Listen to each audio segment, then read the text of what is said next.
Felipe era uma criança doce, uma criança sensível, uma criança muito de bem com a vida. Em muitos momentos de dor física, ele ainda sorria.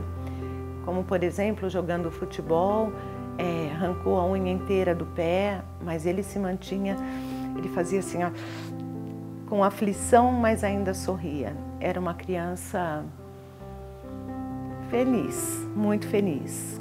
Jovem, ele foi mencionado pelos amigos como sendo um jovem que conseguia unir todos os outros, independente de nome de escola, ou de bairro, ou de qualquer coisa. Ele era amigo de todo mundo. Ele fez para os amigos também uma falta tão grande que foi referenciado a ele um rap que dizia: o mundo gira faltando uma peça, e essa peça é você, porque era a pessoa que conseguia integrar todo mundo. Infelizmente, a história se rompe aos 17, mas eu imagino que seria um homem sensacional. Bom, a Lorena, ela era uma pessoa assim, uma mulher muito decidida. O que ela queria fazer na vida dela, ela era muito batalhadora. Ela morou um tempo, ela morou 8 anos em Curitiba. Ela teve um outro relacionamento, ela morou 8 anos lá. E lá ela fez curso de socorrista, ela estava estudando para enfermagem. Aí depois não deu certo lá em Curitiba, ela veio para Santa Bárbara de volta. Chegando aqui, ela começou a trabalhar num supermercado, no União, e ela continuou fazendo enfermagem. Aí depois ela conheceu o Carlos, e eles tiveram um relacionamento. Nós éramos funcionários dessa empresa, né? Tinha os mesmos vendedores que continuam hoje, já trabalhavam para essa empresa. Aí essa empresa, ela progrediu, né, cresceu e abriu indústria, né, e não teve mais interesse em ficar com o comércio, com o cliente final, né, e ofereceu para nós que eram vendedores e tal, se queria continuar, porque o dono da empresa não tinha mais esse interesse. Aí nós continuamos, né, ficamos no mesmo ponto, tivemos que mudar o nome dessa empresa, que são uns 8 anos atrás, e continuamos. Casos de furto, tivemos aqui, eu acredito, uns 5 mais ou menos, né? Uns 5 furtos, né? Uns com maiores montas, outros com menores e tal, né? De valores maiores, outros com valores menores que levaram aqui. Mas o dano do patrimônio é sempre o mesmo, ele vem e faz um estrago, né? E como assalto mesmo, né? Como roubo, tivemos pelo menos 3, né? Assalto, a mão armada, tudo aqui uns 3. Em 92 eu venho para Campinas trabalhar no antigo 26º Batalhão, que era sediado aqui em Campinas, agora está em Mogi Guaçu. E em 95 eu fui convidado para ser um dos fundadores do Grupo de Ações Especiais, Táticas Especiais em Campinas, então o Ataque, onde eu fiquei durante 4 anos, né? Era um grupo especializado em resgate de reféns, ameaças explosivas, rebeliões em presídios. Então foram 34 anos de atividades policiais, sempre procurei trabalhar na área operacional, praticamente eu tive essa felicidade de estar o tempo todo cuidando de pessoas, né? É o país em que mais se morre policial, né? E o policial ele é vítima também dessa violência. Em sua grande maioria, ele reage a atos de violência contra ele. Sou Carlos Alberto Adão. Algumas pessoas me chamam de Adão, outras me chamam de Beto. Tenho 40 anos, sou casado, tenho os 2 filhos.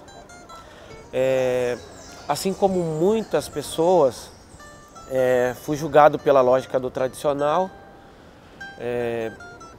Fui preso por tráfico e associação ao tráfico sem ser, e continuo não sendo e não vou ser.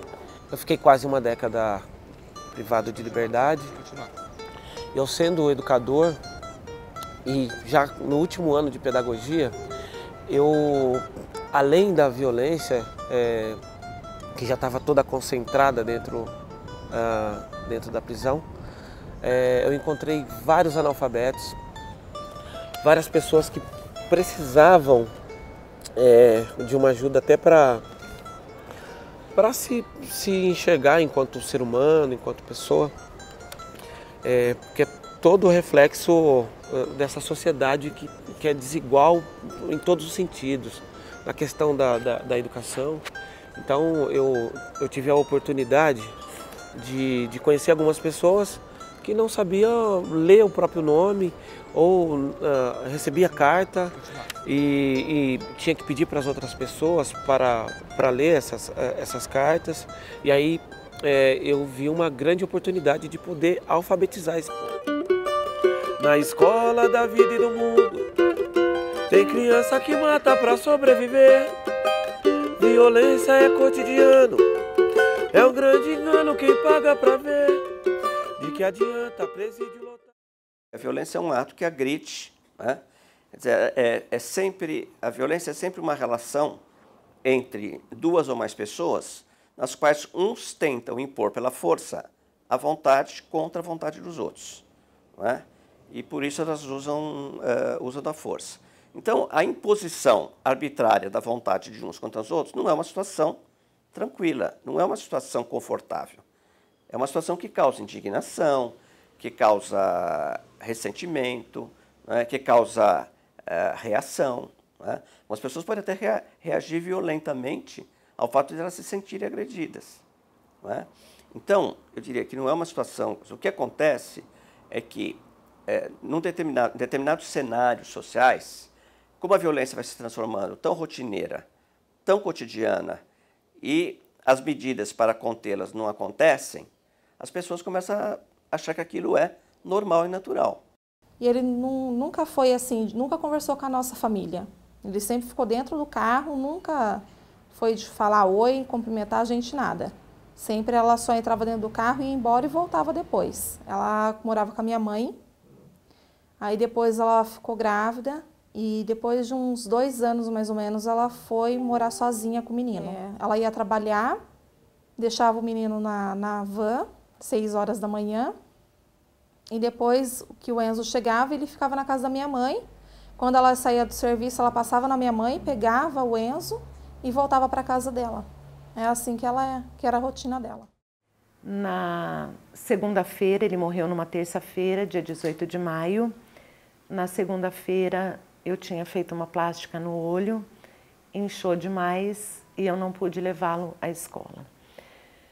A primeira orientação do médico, quando eu saí dessa cirurgia, ele disse que eu não poderia chorar, nem me maquiar e muito menos causar qualquer dano nos olhos, porque os pontos eram internos e externos.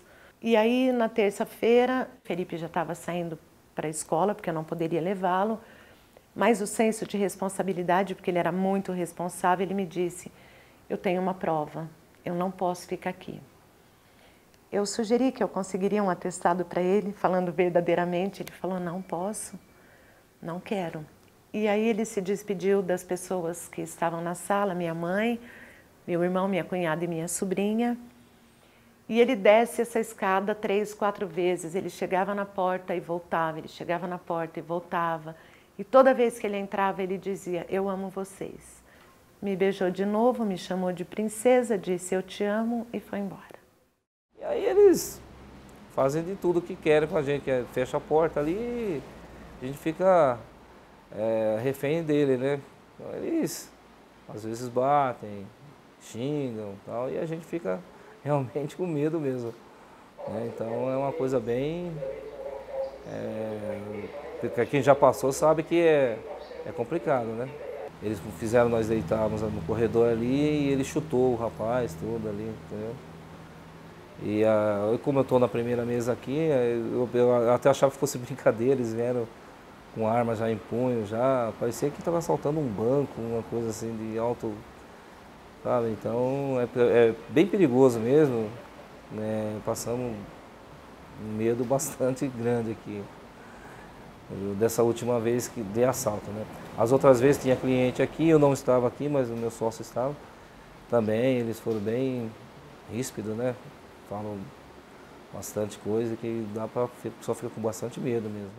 O alvo dos bandidos? Comércios. E o modo de agir também é sempre o mesmo. Os dois chegam armados e anunciam um assalto. Pegam dinheiro dos caixas, celulares e outros objetos de valor. E depois fogem.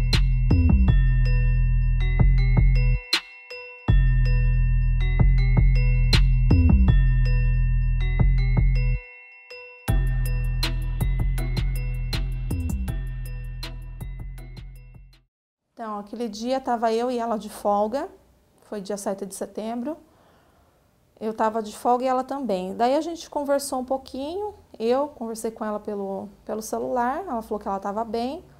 Ela conversou com a minha outra irmã, mais velha. Conversaram até umas 6 e pouco da tarde. E ela estava tudo bem, estava rindo, estava mandando vídeo, estava tudo bem aquele dia. A gente foi dormir, eu morava em outra casa. Foi 3 horas da manhã, minha irmã mais velha bateu no portão, na porta de casa, me chamando, pedindo para mim ajudar ela, que ela precisava conversar comigo. Eu falei assim, o que foi, Priscila? Ela falou assim, eu preciso que você abra o portão. Tava ela e meus 2 tios e uma tia minha. E ela tava chorando, desesperada. Eu falei assim, aconteceu alguma coisa com o pai e com a mãe? Ela falou assim, não. Eu falei assim, o que foi então? Ela falou assim, o Ribeiro matou a nossa irmã. Carlos Alberto Ribeiro, de 36 anos, saiu por uma porta lateral da delegacia. Ele estava encapuzado e sentou no banco de trás da viatura. O homem é cabo da Polícia Militar e se apresentou na 2ª Companhia de Santa Bárbara do Oeste, logo depois de ter matado a tiros Lorena Pessoa, de 29 anos. Os dois já haviam se relacionado e tinham um filho de 3 anos. O crime aconteceu na casa onde ela morava com a criança, na Vila Aparecida, em Santa Bárbara.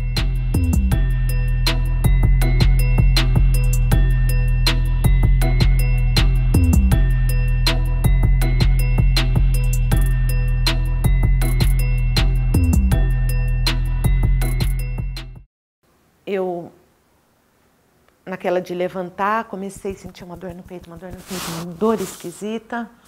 Voltei a deitar de novo. E aí eu comecei a olhar, que ele falou, em 10 minutos eu chego, e já não foi passando o tempo. E eu saí daqui, sentei na soleira da porta e estou aguardando e ligando no celular. As 2 primeiras vezes tocou até o fim. Na 3ª vez já dava caixa postal. Eu fiquei louca, porque aí foi passando 10, 11, meia-noite, resolvi acordar minha mãe e minha filha, e eu sentia que tinha acontecido alguma coisa, porque eu senti uma dor física no peito. E aí comecei, sobe e desce a rua, e anda para cá e anda para lá, enxergando muito mal. À 1h40 chegou uma ambulância descendo a rua na contramão. E eu estava na esquina, minha mãe e a minha filha já estavam na porta de casa. E aí elas me chamaram. Quando eu subi, o motorista da ambulância disse que eu precisava comparecer até o Mário Gatti. Aí eu falei, não, mas o que aconteceu? E aí ele me perguntou se eu tinha um filho que chamava Felipe. Eu disse que tinha. Falou, então, o assistente social explica para a senhora lá. Quando eu entro no hospital, aquele hospital sem ninguém, eu acho que uma das poucas vezes que eu não vi ninguém, anunciaram assistente social e ela veio e me perguntou se eu tinha um filho que chamava Felipe. Eu disse que tinha. E logo ela me disse, olha, o Felipe foi assaltado na rua Cônego Cipião, foi golpeado com 4 facadas no tórax, mas ele já chegou aqui sem vida. E aí, o seu mundo desaba. O corpo de Felipe Cunha, de 17 anos, foi enterrado na tarde de hoje. O adolescente foi morto ontem à noite durante um assalto na região central de Campinas. Felipe voltava da escola quando foi abordado por um homem aqui neste cruzamento. Segundo a polícia, ele teria reagido e foi esfaqueado. O criminoso fugiu, levando um relógio, um celular e uma corrente de prata.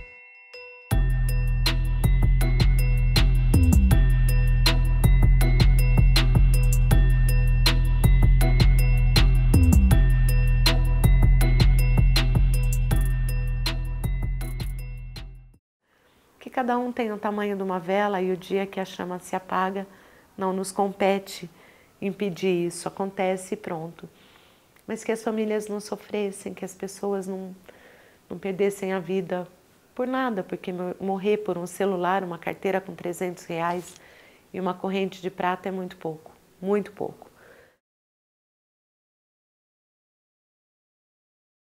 Hoje se mata por nada. Uma arma na mão de uma pessoa dessa, e eu não digo numa pessoa com 30, 40, 50 anos, não. Na mão de um adolescente desse é um perigo. Por quê? A arma é utilizada para praticar um roubo. Ele interpela uma pessoa que está com uma bicicleta e um celular. Por nada, se a pessoa esboçar uma reação, talvez que nem seja a reação, mas seja um movimento brusco, ele atira na pessoa e mata.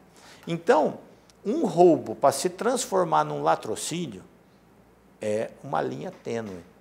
Enquanto a pessoa tem pessoas que têm poder aquisitivo para comprar um carro, mas ela não consegue sair com esse carro porque ela tem medo de ser assaltada. E a pessoa que está nessa vulnerabilidade, embora estamos todos vulneráveis, mas a pessoa que está mais desprovida e está sendo mais afetada nessa desigualdade, automaticamente ela vai tentar assaltar esse cara que tem esse carro ou qualquer coisa. Hoje a gente vê as pessoas matando por um celular e a banalização da violência que está tão assim generalizada faz com que um adolescente ou um adulto mesmo mate uma outra pessoa por um aparelho celular.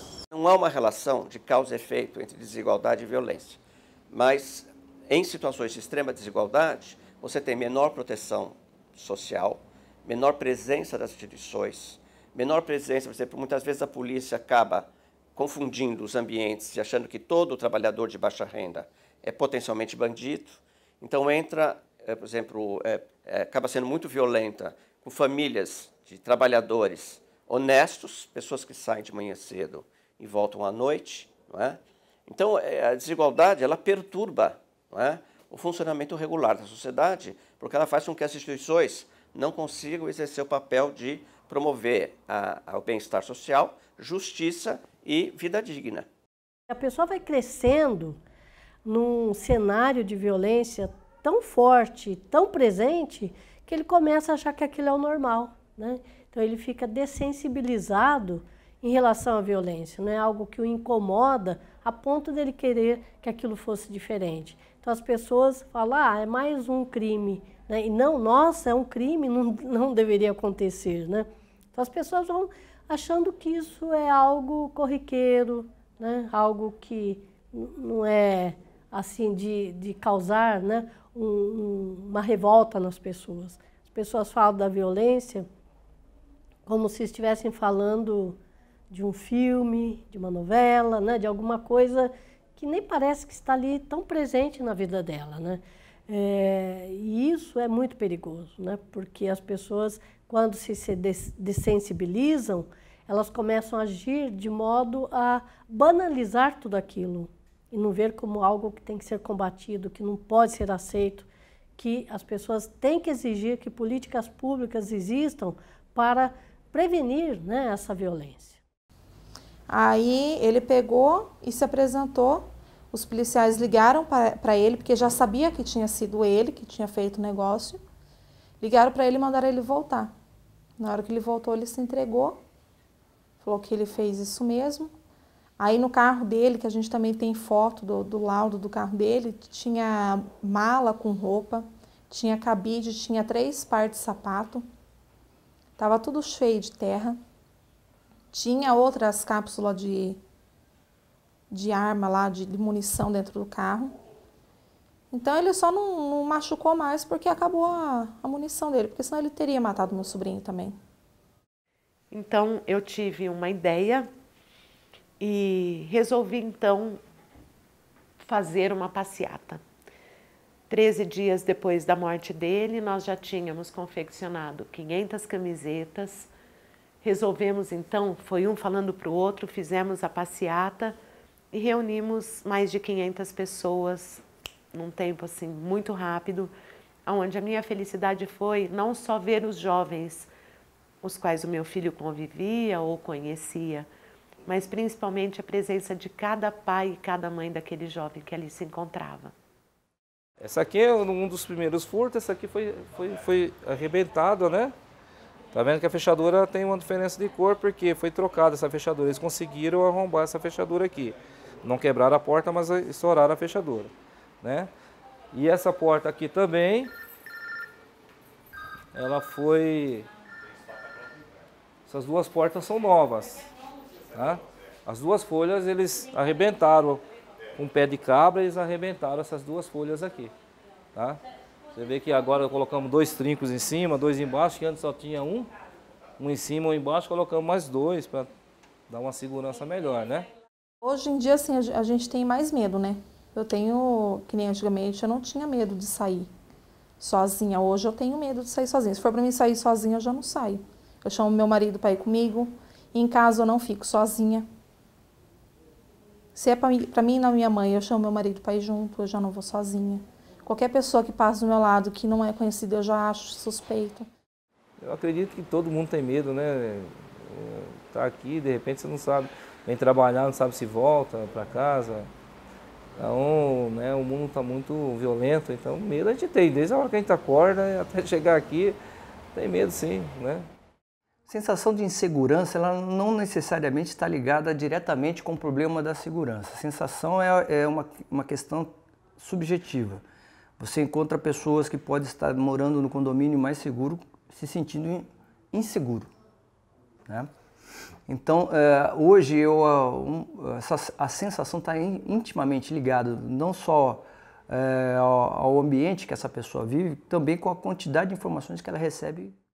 O nosso problema hoje da insegurança, né, é um problema, primeiro, cultural, né, e social. Você tem uma distribuição de renda completamente desigual, né? Você tem a parte cultural, a parte de escola, por exemplo, né? A parte de ensino um tanto quanto desvirtuada. Você hoje não tem no ensino público aquele ensino que você tinha antes. Hoje quem pode paga a escola particular, quem não paga se sujeita ao ensino público, né? Onde o professor, inclusive, é agredido se ele contraria o aluno. A pior das maldades humanas é bater em gente que apanha da vida, é desrespeitar. Vi também pessoas se vangloriando de ser violento e de achar que todo mundo ia pagar por isso, sem ter a consciência de que quem estava pagando por tudo isso era ele mesmo, privado da liberdade, vendo a vida passar. E aí foi quando eu, juntando todas essas observações, tanto de violência, de falta de atenção do Estado de uma forma geral, dessa negligência horrível que a gente sofre pela educação, né? E aí eu comecei a alfabetizar, comecei a escrever algumas músicas, alguns livros, para tentar me auxiliar na escuta e nas ações que eu estava fazendo dentro do sistema prisional. Você tem que ter todo um sistema carcerário que possa, de alguma maneira, trabalhar aqueles indivíduos para que eles retomem, ao cumprirem a pena, retomem seus direitos civis e as suas responsabilidades frente à sociedade. Quer dizer, hoje, com a superpopulação, com o controle que o crime organizado exerce sobre as massas carcerárias, você não tem nenhuma possibilidade de ter uma política carcerária eficaz. Ao contrário, a política carcerária, que muitas vezes é uma política articulada com a política policial, você vai, vamos dizer, lá para o flagrante de um tráfico de drogas, coloca jovens na prisão, você vai alimentando cada vez mais a lógica do encarceramento. Então, cada vez mais pessoas encarceradas. O encarceramento pode dar a falsa sensação para o cidadão que os problemas estão sendo resolvidos. Mas quando você vê que o crime organizado está cada vez mais produzindo mais problemas, né, você começa a perceber que isso não é uma melhor solução. É difícil esconder a indignação desse povo infeliz. É difícil prever até onde chega a maldade humana. É difícil entender toda a banalização da justiça insana. Por isso eu deixo o meu protesto em forma de sangue. O que a gente vai fazer? Pegar uma arma, ficar aqui a noite inteira esperando? Não dá, né? A gente vai e faz a ocorrência, aí um mês de novo acontece novamente. A gente se sente inseguro, impotente. É chegar, arrumar, voltar a trabalhar e conseguir recuperar aquilo trabalhando, né? É isso aí. Ele era muito poético também. Ele me escrevia cartas, porque cartinhas e bilhetinhos e todas as oportunidades, ele sempre foi romântico. E ele me escreveu alguns bilhetes dizendo que, assim, é para sempre, né? Ele comprou um cartãozinho que tem uma imagem de um bebê com flores, atrás diz, acredite. E um pouquinho antes, 10 dias antes de ele morrer, ele disse para eu acreditar em mim mesma e lembrar que tudo é possível. Eu não vou ler para vocês, mas é um texto lindo. Mas ele põe de Felipe para a mãe mais linda do mundo. Muita saudade das risadas dela, das conversas, palhaçadas que ela fazia, os conselhos que ela dava. Uma pessoa muito amorosa, muito prestativa. Se ela tirava do corpo dela para te dar, era uma pessoa muito 10 mesmo. Ela não deixou nenhuma lembrança ruim dela, só foi coisa boa. Na verdade, para mim, foi como se fosse um laboratório, um tempo todo de estudo para chegar aqui fora, na grande sociedade, vamos dizer, e dar o troco, dizer que esse sistema é muito falho, e que uma pessoa cuidando de 400 ou de 300, que seja, isso não é meio de ressocializar ninguém, pelo contrário, é de cada vez mais despertar a ira dessas pessoas e ver o que a gente tá vendo aí. Infelizmente, a terceira maior massa carcerária mundial. Isso é horrível. Há soluções, mas isso depende de vontade política. E vontade política significa que é um político que ele vai plantar a semente, mas ele não vai ver resultados nos 4 anos. Porque esses resultados você só vê em 1 ou 2 gerações. Então, um governador que dá início a um programa dessa natureza, ele tem que saber que ele vai chegar no final dos 4 anos, ele não vai ter resultados ainda para apresentar. Ele tem que ser sincero, dizer, olha, o que nós conseguimos até agora foi evitar que mais crianças entrassem no crime, mas tem muito chão pela frente. Isso significa o quê? Que os próximos governos vão ter que dizer o seguinte, olha, independentemente do partido que tiver no governo, esta é uma medida que não pode voltar atrás, não pode ser interrompida. É difícil esconder a indignação desse povo infeliz. É difícil prever até onde chega a maldade humana. É difícil entender toda a banalização da justiça insana. Por isso eu deixo o meu protesto em forma de samba. Por isso eu deixo o meu protesto em forma de samba. A pior das maldades humanas é bater em gente que apanha da vida. É desrespeitar uma criança e não ter mais saída. Na escola da vida e do mundo tem criança que mata pra sobreviver. Violência é cotidiano, é um grande engano quem paga pra ver. De que adianta presídio lotado, se é a consciência que tem que mudar. O poder compra destruição para o pobre pagar. O poder compra destruição para o pobre pagar. A pior das maldades humanas é bater em gente que apanha da vida. É desrespeitar uma criança, é ter avareza e covardia. A pior das maldades humanas é bater em gente que apanha da vida. é desrespeitar uma criança e não ter mais saída. Saída porque a criança é o futuro da nação, né? Eu escuto isso desde quando sou criança.